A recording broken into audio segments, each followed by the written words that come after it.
Hello everybody, hello guys, how are you? Welcome to my space, right?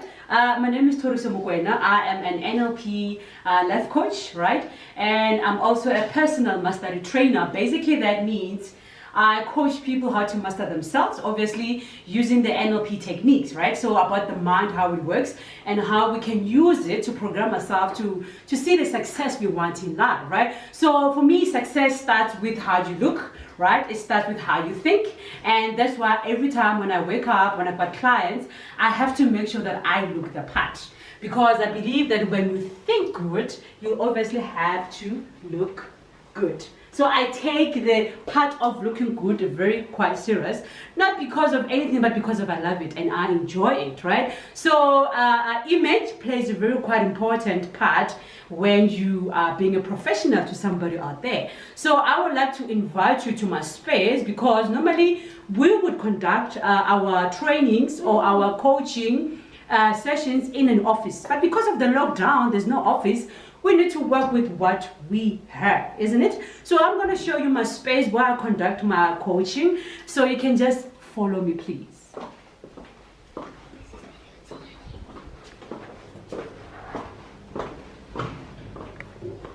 So this is my living room, right? I have tried to make it into an office, obviously, because I have to. So basically, I've set up my everything on the table here. This is my coaching packs, all right? I've got my coaching packs. Depending on what the clients, I would use the technique for, right? And besides that, I have my stands here, obviously. They have to play the part as well, based on when I'm doing my videos, right? When I'm doing my videos, I use my light and my stand in order to capture the moments, right? And another thing is that I use my laptop as well for conducting sessions via Zoom, because mostly I use Zoom platform or Teams, right? It depends what the client is comfortable with. Now, when I don't have any coaching sessions, I am normally a reader. I am a reader of books, and especially thought-provoking books. That's just me. Besides reading, I do a lot of research. I write my programs. I watch a lot of videos as well. So basically, this is my Zoom space, my area of work, because we need to work with what we are given, because now we can't say that we can't function because we don't have an office. So we work with what we have. So currently, this is how I do my coaching sessions, and I think that's for me. That was just an intro. Basically, yeah, that's for me from Nthabi. I appreciate your time. I appreciate you being in my midst, and I just want to say thank you so much, and hoping I will be one of your coach one day, and hopefully you will be one of my clients one day. For that, thank you so much. I am out. Thank you so much. So guys, welcome back again. As you've seen, Teresa allowed us into her home, and not just her home, her space. And you know, having your own space is important, and sometimes having to allow an audience to just come like that, it must be another thing. Teresa, thank you so much and welcome to my channel. Thank you, my lady. Thank you, Nthabi. Thank you so much for inviting me. It's my pleasure. You know what? Today I kind of tried to dress up because, hey, this lady right here, guys, I'll show you the pictures, so don't worry. So I love your image. I love how you dress. I love you as a professional, as natural, like all of that. And you know, now I'm curious, where do you get this sense of style? I know that you're not a stylist or anything, but trust me, when I saw you, I thought this lady is in design, or, you know, all of that. So tell us about the inspiration behind that. Like, you look gorgeous every time. Oh my God, you give me so much compliment. But you know what? I'm all about image. You know, when you look good, it actually represents your state of mind, right? For me, I know that when I look like this, it means my mind is as fresh as how I look. So it has to start with my thinking. How am I feeling? So my thoughts represent how I look. You know, I know there are others who would think proper, but they don't dress up for it, right? Of which, for me, like I said, image plays a very important role. I believe that if I meet you, I must leave you with kind of like a mark to remember me, you know, either by whatever that I'm saying or either by how I dress. There must be a mark that I leave when I'm in contact with you. So mostly because of most people we are visuals, we judge people based on how they look before they even say anything, right? Before they can even utter words or anything, they're like, oh, this one. But then I believe that you need to dress up for how you want to be addressed, for me. So when I come looking classy or elegant, you can't just come and disrespect me. You give me the respect that I look, okay, that I look for. Exactly. I like that. I like that. And, you know, image, I think, plays a huge role, because I feel like, you know, especially my channel focuses a lot on empowerment, transformation, whether it's business and all that. But obviously, more than anything, it's inspiration. So I believe that when you look good as well, you feel good, the confidence, you know, gets to another level. You know, you can stand and do your thing without any interruptions, you know? No, definitely. It starts there. Yes, it starts there by when you feel good.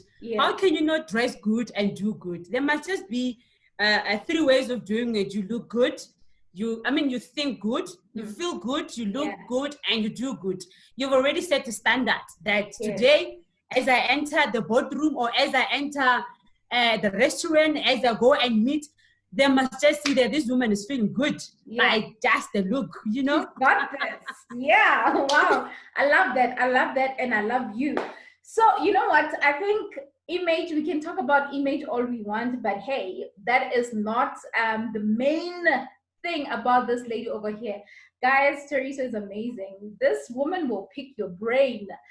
Yesterday, I watched one of your videos, and Lord, did I just freeze when you spoke, because you spoke about the importance of, you know, knowing great leaders and the books that you are reading. I just want you to point out 3 favorite books that you've read that are actually inspiring, because, you know, I was so intrigued and I was like, guys, you know what? One needs to really up her game here. She's on point. Well, I love reading, but I don't just read any book.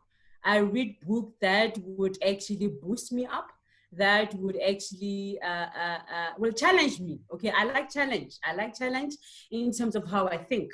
So any book that will challenge my thinking and empower me to do better, why not? So I'm into manpower books, honestly. They must provoke my thinking. In that way, I would I like to be challenged and unsettled and see that, wow, is this true? Can this happen? I'm more like that. So whatever books that I'm reading, mostly they are practical books that will give you techniques and that will just provoke your thinking even further. There are certain books when you read, you just stick on one page, you can't go further because they are so challenging. I personalize it a lot. I personalize books a lot. So I would say that one of my best books that I've read, 3, right? I would say, Robin Sharma, The Monk Who Sold His Ferrari, right? Napoleon Hill, Think and Grow Rich, Mind Power by John Kihu, right? And I would say the last one is Conversations with God by Donald Neil Wash. Yeah, that name, that's like that. Wow. So they are very, very provoking. They bring awareness, they bring enlightenment, and I just love those kind of books. Oh, I love that. I love that. And I think, you know, you love mainly mind-powering books. And I think your specialty is to work with the power of the mind. You know, you provoke a lot of thinking from people. And which brings me to the question, tell us more about what you do, like on a daily basis. I know you're a coach, life coach.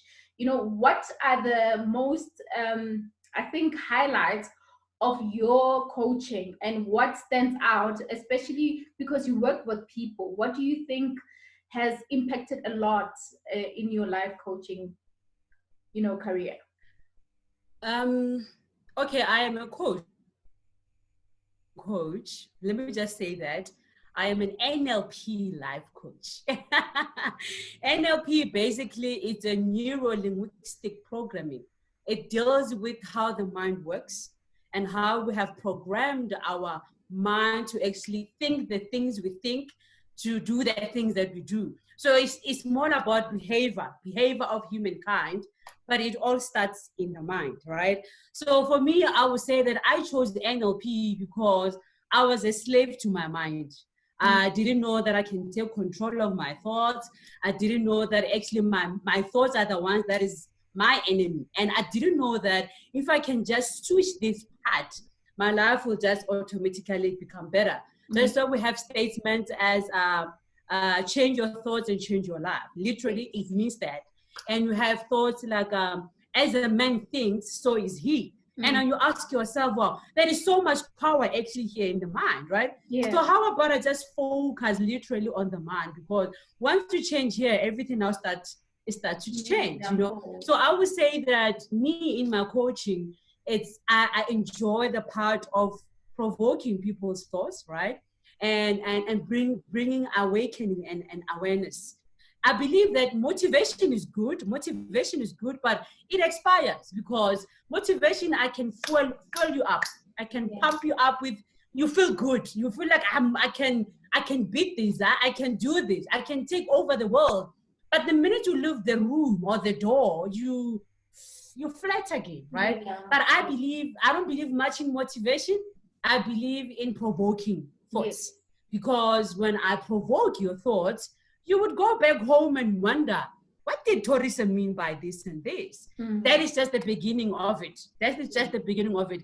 So for me, when I do my coaches, I don't motivate my coaches. I provoke their thinking.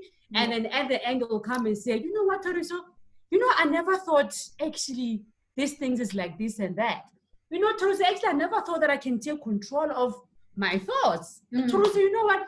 I never thought actually I can create the life that I want to create.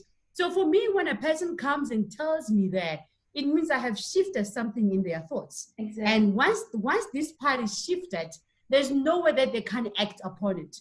Because we are behaving the way we are behaving based on what we put in our subconscious mind. So for me, when I throw in a thought, it's more like a seed, right? So you water it, you nurture it, it grows. The next time you've just become this someone without, it's just a matter of changing this part. So that's why I concentrate on NLP, because I'm passionate about it as well, because it changed my life first. Like I said, I felt like my life, I was sleeping, I was an enemy to myself, but I thought it's happening there. I saw myself as a victim, that this thing is happening to me. People are doing this thing to me. You know, the world is not fair. You know, God is not fair. Until I realized, wait, this part is playing with me. It is telling me all these things, that life is like this, like that. But wait, how about I tame it? How about I just be cautious of what I'm doing? Now, that means when you do that, we say you're living a conscious living. You're living a conscious life where you check what you're thinking, where before you speak, you actually calculated your moves, or before you can even make a choice, you really calculated that the good and the bad, I will do this. So most of us piloted. Whatever that comes to our mind, we just do. Without questioning, without checking whether this thing is good or not. But we're saying, wait. Are you sure you want to do that? So when your mind is provoked, they will question 1, 2, 3. And based whatever that they're questioning, then they'll get the best answer. So when I'm going deep now. I'm going deep. Stop me right here. Go deeper, baby. Go deeper. No, I like that. And it's really important. And I'm thinking right now, you know, you are so right, because, you know, something about motivation. Well, I do motivate. I do inspire. But I think something powerful about what you said is that, you know, the minute you hear motivation, you get so uplifted. But now the most important thing is not getting that motivation. It's a question of what do you do after that? You know, and you now have to think that it does not start with someone else. It actually starts with you. And you know what, when you just explained this, something came to mind, and this was the power of being on a comfort zone. So what you do basically, you get people up from their comfort zone, because when you are comfortable about any situation, You know, sometimes the motivation can nurse it. Like right now, COVID-19 has destroyed all the opportunities. You can't do much. It's like you're sitting on a dream and you're like, I can't do anything. And then Toriso comes, hey, get up.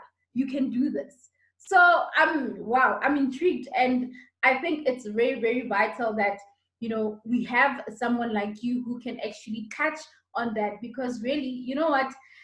Some people out there are not motivated. So now, without, you know, ruining the most empowering thing that you've just said now, I'm just curious to know your thoughts on what's currently happening in our country. And I think about individuals, businesses, and brands in general.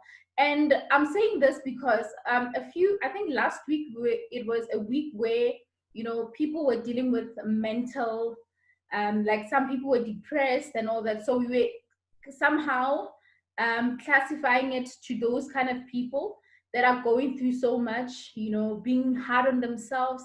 So how do you provoke that person who has given up, or who feels like, you know what, things are just not going the way I want? How do you set their mind right? I think first thing, it will be asking them a question as to what is it that you want in life. You know, most of us, we want things, but we're never specific. We all say we want a good life, but basically, what is good life to you? Mm. What does good life look like to you? Mm. Because good life to Toriso and Nthabi is totally different. So my first question, it would be, what is it that you want in life? You know, they always say that the ship, it is safe at the harbor, right? Yeah. But it was not meant to remain in the harbor.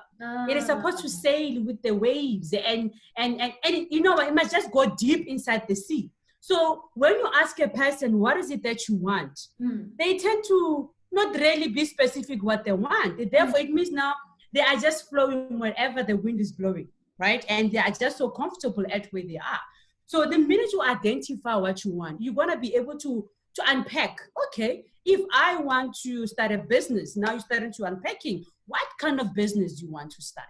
Let's be specific. What kind of business do you want?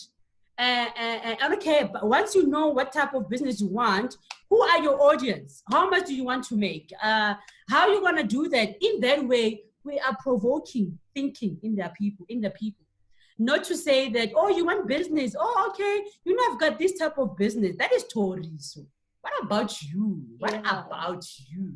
Wow. So yes, a lot of people, they get to a state where we are so depressed. We are not comfortable about the situation. This situation is happening to everybody. It's not just you. You're not a victim. We are all in this thing together. Yeah. But how you come out of it, says a lot about you. We are totally different, right? How many of us have been saying that you know, I can't do this because I don't have time? Right now, what would be your excuse of doing the things that you want to do? Exactly. What's your excuse? All along you've been saying you don't have time, you're always on the road. Hey, but what about now? Now tell us, what is it that is stopping you to do whatever that you've always wanted to do? You will tell me that you have boundaries, the walls, or in terms of geographical map, you can't go to this and this.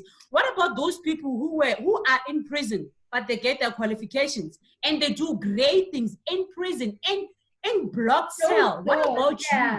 What about a person now? So you see, everything comes to, how bad do you want it? Whatever that you want, how bad do you want it? And what are you willing to sacrifice? Because let's say now I want to start a business and I'm used to watch TV, always being on my phone, always, you know, I don't know, just idling. My mind is idling. But if I say that I want to start a business, I need to sacrifice TV now. Because TV, I'm not going to get anything out of it. I need to sacrifice my idle mind, because an idle mind is very dangerous. It's open to a lot of garbage. Okay, but then if you say that I want to start a business, how about I use my internet to research about the business that I want? How about I buy a book about the things that I want? So in that way, you are actually equipping yourself to whatever that you want to do. Also, some might say that there are soft skills available. Why don't you join a course? Just do it. 2 weeks, 3 weeks, you already got a skill. So for now, a person to say that I've got nothing to do, for me, is an excuse, honestly. Because we've got resources. You've got time, you've got talent, you've got gift, you've got data, you've got airtime. What more do you want? What more do you want right now? You can make anything possible in your comfortable place at your home. So right now, there's just a time for people to unleash their talent, their gift, their passion. Just nurture it more and more. You realize how, okay, actually this COVID-19 worked out for my favor or for my best. Hence I'm saying it depends on how you come out of it. It is more like a survival of the fittest this time around. Exactly. There's no favor as to, oh, COVID is favoring Nthabi, or COVID is favoring Toris. We are all in this thing together. There's no favor to anybody. But how you come out of it, it says a lot about you and about the things that you want. So you have so much time. Let's get on it. Let's work on it. Exactly. Wow. Woo, girl. You are fire. You are fire. And I definitely agree with you. And you know, because I'm more into business, and like few couple of weeks, I was talking a lot about which companies, which brands are going to survive, you know, the test of time. And I like what you pointed out, is that we are all in this together. No one is better than anyone. Even the president, you know, didn't even know that this thing's going to happen. So no one has control over what has happened, but it's the power of the mind that will help you adapt to the current situation, and also diversify and find things that will help your mind to actually work better and discover yourself. Because I think a lot of people have got to discover their strengths even more, because some people don't have discipline. They want to be pushed every time into doing something. You know, Teresa would do an event at a company or something, or at a corporate, and then they would expect her to obviously, you know, fuel the people with, you know, insights, or, you know, provoke their minds. But now it's like, it's you, it's your internet, it's your data, it's your books right there. It's a question of what is it that you're going to do. And I think that is very, very important. Think about what's important and leave the garbage out. I love the garbage part. So stop putting things that are just not on point. Cut out. Well, you are an IT person, right? Yeah. And you know, in IT they said garbage in, garbage out. Yes. So, so if I'm feeding my mind with garbage, automatically it means I'm thinking garbage, and I will automatically speak and do garbage. Exactly. And even the way I dress, I will dress garbage. It will just be garbage, everything. Exactly. Oh, wow. This is so much fun. I wish we could go on and on, but I think what we've covered is important. Obviously, this was mainly to inspire someone out there to actually provoke their minds. And of course, having Teresa as part of our audience today, like, wow, guys, I'm on fire right now. I feel like I'm the one who's inspired. No, I know you're a bomb. Like, I know you're amazing, but like, girl, I must say, let me just say this. I think my engagement with you, or before we even officially met, the image that you portray has really inspired something in me. And that is me looking at a woman who knows what she wants, a woman who has her standards right. And I think a lot of women have a problem with really being, you know, content about who they are and understanding who they are. And that's how in society, sometimes you get to be shifted by the wind because you don't know where you fall in. But Teresa here is one example that, woman, you can actually take your power, you can be in business, you can know everything that you want, and nothing can stop you. So any last words from you? I talk too much, I know. I talk too much. Nothing much actually, except to say that you know what, in life there is nobody who owes you anything. When it comes to success, when it comes to reaching your dreams, nobody owes you anything. Yes, we have different backgrounds. That yes, I grew up poor. Yes, I had no parents. We all have stories. We all have stories for days. Some is worse, some is better, but that does not define the person that you are. So from here to where you want to be, it is all up to you. Nobody's coming to save you. Nobody's coming to rescue you. You need to make it happen for yourself. You know, you need to make it for yourself. Stop waiting for the government. The government is doing their part, okay? Stop waiting for your parents. Your parents, they've done their part, okay? Stop waiting for your spouse. The spouse is doing a lot already. What is it that you're doing to yourself, onto yourself? What is it? So it goes back to you guys. I'm going to give you a homework. Ask yourself, what is it that I want out of life? What is it that I want out of life? And from there, you will start to, remember, already when you ask yourself those questions, you'll get answers. You will get answers. One thing that I must say is that in order for one to be awakened, they must ask themselves provoking questions. Remember, because God is listening. The universe is already listening. So when you ask provoking questions, the answer will come. And when the answer will come in many forms. Will come through this video, okay? Will come through Facebook, will come through a book, somebody's calling you through TV. Just pay attention. But you can't pay attention to something that you've never even asked, you know? Yeah. So you need to ask first as to who is Toriso? What does Toriso want in life? Based on those two statements, just allow your thought to come, whatever that comes, and you'll be able to write it down. Or actually, Toriso wants to be happy. Toriso wants to live a fulfilled life. Toriso wants to live a purposeful living.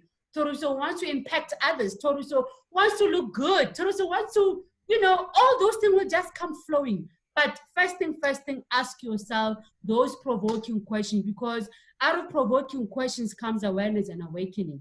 With that, you become unstoppable. Unstoppable. You'll just flourish. Okay, I'm not going to say anything because the more I talk, the more we go on and on. Thank you so much for joining my channel, and thank you so much for sharing such wonderful insights. I think I've learned a lot personally, and I believe that whoever who's watching this is really enjoying this. And guys, don't forget to subscribe. Teresa also has a channel. I don't know why she's not posting a lot of videos, but I'll ask her later. But I'll make sure that I have her YouTube link on the comment section so that you can go in and comment and ask her, why aren't you posting more videos? Okay. But anyway, thank you so much. I love you. You're amazing. Your work is amazing, and I'm inspired, and I'll continue being inspired. And I hope everyone at home is inspired. Thank you so much. Thank you for inviting me. Thank you. It's my pleasure.